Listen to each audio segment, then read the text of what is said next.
స్వార్థం కోసం మంత్రి జూపల్లి కృష్ణారావు పార్టీ మారారని కేటీఆర్ తీవ్ర విమర్శలు గుప్పించారు. హైదరాబాద్లోని తెలంగాణ భవన్లో కేటీఆర్ సమక్షంలో కొల్లాపూర్ నియోజకవర్గం చిన్నంబావి మండల కేంద్రానికి చెందిన కాంగ్రెస్ పార్టీ సర్పంచ్ రంజిత్తో పాటు వార్డు మెంబర్లు పలువురు కాంగ్రెస్ నాయకులు బీఆర్ఎస్ పార్టీలో చేరారు. ఈ సందర్భంగా కేటీఆర్ సీఎం రేవంత్ రెడ్డిపై, మంత్రి జూపల్లి కృష్ణారావుపై తీవ్ర విమర్శలు గుప్పించారు.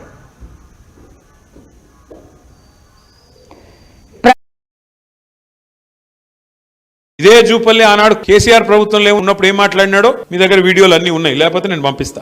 ఇదే మనిషి ఇవాళ అవకాశం కోసం అవకాశవాదంతో కాంగ్రెస్లో పోయి ఆయనకు టికెట్ ఇవ్వకపోతే, మనం హర్షవర్ధన్ రెడ్డి గారికి టికెట్ ఇస్తే కేవలం అవకాశవాదంతో పోయి ఇవాళ కేసీఆర్ గారిని తిట్టేంత పెద్దోడైపోయినాడు. ఒకనాడు కేసీఆర్ గారిని దేవుడు మా పాలమూరుకని పొగిడిన జూపల్లి ఇవాళ కేవలం స్వార్థం, కేవలం రాజకీయం కోసం అడ్డమైన అబద్ధాలు. రేవంత్ రెడ్డి దేవుడు, ఇంద్రుడు, చంద్రుడు, ఆయన పదవిని కాపాడుకోనికే.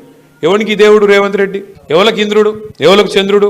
ఏది మోసం చేసి మొత్తం రైతులందరినీ, ఒకరినిద్దరిని కాదు రైతులందరినీ మోసం చేసినాడు కదా.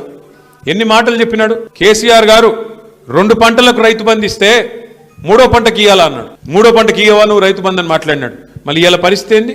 కేసీఆర్ గారు ఉన్నప్పుడు బ్రహ్మాండంగా మీరు అడగకుండానే నాటేసే కాలం వచ్చిందంటే చాలు ఫోన్లు టింగు టింగు అని మోగేది. 11 సార్లు 73,000 కోట్ల రూపాయలు 70 లక్షల రైతుల ఖాతాల్లో మీరు అడగకుండానే దరఖాస్తు పెట్టకుండానే పడ్డాయి.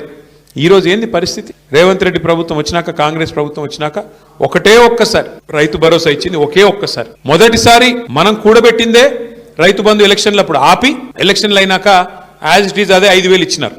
అది కేసీఆర్ గారు ఇచ్చింది తప్ప వీళ్ళు ఇచ్చింది కాదు. ఆ తర్వాత 2 సార్లు ఎగ్గొట్టినారు.